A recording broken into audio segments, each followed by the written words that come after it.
Taiwan to come up in your Yeah, it always comes up. Yeah, it always comes up. It's. I used to say Ukraine would. 4 years you never even heard the word Ukraine. It was never going to happen, and it was handled so badly. Ukraine should have never come up. They lost last month 25,000 soldiers, both sides. 25,000. They're losing on average 25,000 soldiers. It's like a meat grinder. It's horrible what's happening. That would have never happened had the election not been rigged. That would have never happened. And Putin and I would talk about it, but there was never any, he would have never done it. Taiwan, I equate it a little bit to that. If you have the right president, I don't think it'll happen. I think we'll be fine. I have a very good relationship with President Xi. He knows I don't want that to happen. Very far away, very, very far away. We're just at 9,500 miles. We're 9,500 miles. He's 67 miles. It's a little bit of a difference, but there's a lot of support for Taiwan from Japan and from countries from that area. Do you think we should still be selling them weapons? The United States should. Well, I'm going to have that discussion with President Xi.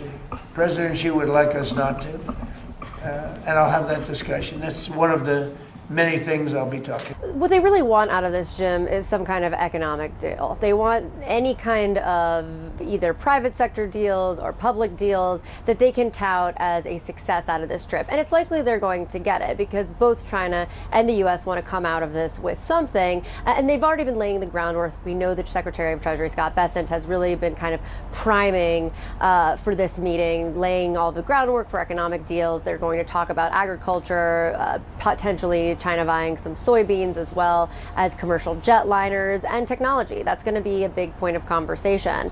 But overall, there are a lot of questions as to what President Xi is going to really want out of this. Does he want to talk about Taiwan? Is that going to be his number one agenda? What does he want in terms of business deals? Because from every analyst that we're talking to, he really has more of the cards right now than President Trump does, and that's because of the war in Iran. And we should know, Jim, and we've been talking about this for weeks, President Trump did not want to come here with the war in Iran still looming. That's why he delayed this trip 6 weeks. He thought it would be over by now. Obviously, it's not. Not only is it not over, it seems to be possibly even ramping up, with President Trump now seriously considering going back in with more combat missions. But President Trump needs President Xi's help when it comes to dealing with the Iranians. They have a close relationship. It seems as though Iran is China's biggest partner and closest ally in that region. They get an enormous amount of their oil and gas from Iran. So President Trump is going to ask President Xi to try and get the Iranians to reopen the Strait of Hormuz, as well as potentially even sign a peace deal. The question is, what does President Xi want in exchange for that? From a power dynamic perspective, who has the upper hand in these talks, and who believes they have the upper hand? Well, the interesting thing, Jim, is probably both sides think they have the upper hand. I take Kristen's point in her really excellent lay down that in some ways President Trump probably didn't want to come into Beijing with the Iran war looming over his trip and, potentially creating the optic that his leverage has been undermined. But the reality is, if you focus on what's happened between Washington and Beijing in the last year, both sides proved that they have the means to hurt one another. Both sides stared into the abyss of what a full-on trade war and hard decoupling would look like, and they didn't like what they saw. So I think despite the Iran overhang of this visit, I think the real focus for the two leaders is on stability and maintaining this so-called fragile truce that the two of them agreed to last October in Korea. Okay, how about those deliverables that Kristen was talking about? Buy some polling jets, you buy some soybeans. I mean, I suppose the issue with that is China has made promises in the past to buy a lot of soybeans and not bought all those soybeans. I mean, are these, written in stone? What's interesting to me, Jim, is if you listen to U.S. officials, they said the reason why they're not focused on structural trade talks is they don't believe they can trust the Chinese, and they don't believe the Chinese will implement a structural trade deal. In other words, a deal that would require the Chinese to change their economy or their laws and regulations.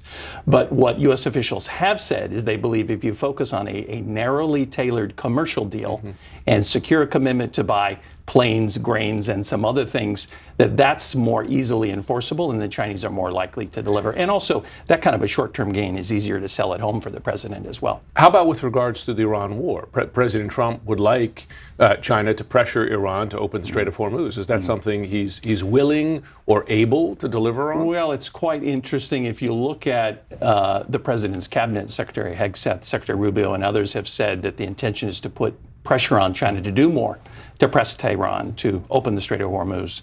If you listen to what the president said as he was getting on Air Force One, he said he didn't think Iran was going to be central because he has the Iranians where he wants them. I think the reality is probably in the middle. Yeah. It won't surprise me if the president puts some pressure on Xi Jinping to talk to the leaders in Tehran, to press them to do the right thing. And look, this is a place where I think China can play a positive role. But one reaction I would have, I think the Chinese have been incredibly unsentimental regarding their ties with Iran. It's actually quite extraordinary that we're having this summit under these conditions. We're in the middle of a war with Iran, and here goes President Trump to Beijing. And Iran was supposedly one of China's closest partners in the region, but quite frankly, China hasn't done very much to stick up for them. So let me ask you this, because China does suffer from higher energy prices, buys a lot of oil from Iran, but it also sees the U.S. bogged down in the Middle East once again, and I imagine sees some benefit in that. In their own cost-benefit analysis, do they gain more or lose more from the war continuing as it is? It's really hard for them to figure this out, I think, Jim. One of the reasons why China has been so cautious on the war in Iran is I think they find the situation to be very difficult. Yes, there is some benefit for Beijing. Washington's bogged down yet again in the Middle East. Washington is now seen as being the source of instability in the international system, and somehow Beijing is seen as the responsible power. But, Beijing also has to balance its other interests in the Gulf. It has to worry about what do the GCC countries I think many of them who are being attacked by the Iranians, right? And China is very hesitant to take on any real risk for this conflict. So I think our asks of Beijing have to be moderate and modest. I think they probably will be.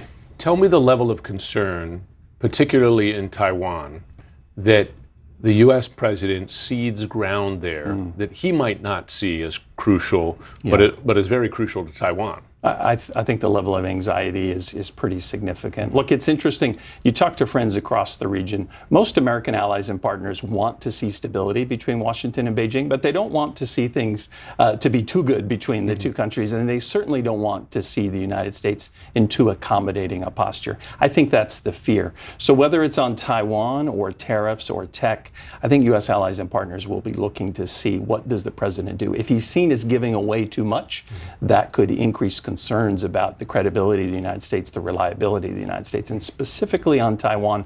I do think this is a potential wild card in the visit. If you listen to some of the briefings that the president's officials have given in advance of the visit, they said don't expect to see very much here.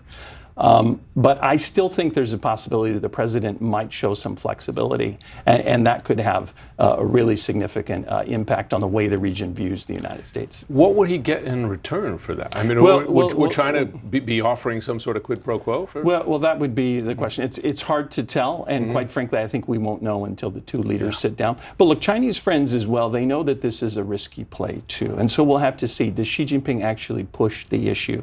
They know that, for example, any U.S. concession on Taiwan would probably elicit a backlash on Capitol Hill. Right. And also, China normally doesn't negotiate over issues like Taiwan, so we'll have to see. But there is a temptation, long-standing temptation on the part of the Chinese to see if they could get the U.S. to shift its policy ever so slightly and thereby undermine confidence in the United States. 大家好，我是主播林家远。生活压力大，失眠、浅眠是现代人常见的烦恼。太阳星全效克菲尔益生菌现在进一步推出晚安加强版，添加水染嘎巴、色氨酸、茶氨酸、香蜂草4大天然草本，选择太阳星全效克菲尔益生菌，做好日常保养，身体轻松无负担。每日克菲尔，时刻美好 ，Good Feel Good。请上快点购为健康下单，输入推荐码有额外折扣。 太阳星全效克菲尔益生菌基础版、晚安加强版，新包装改版，内容不变，抽取更方便。要吃就吃最好的。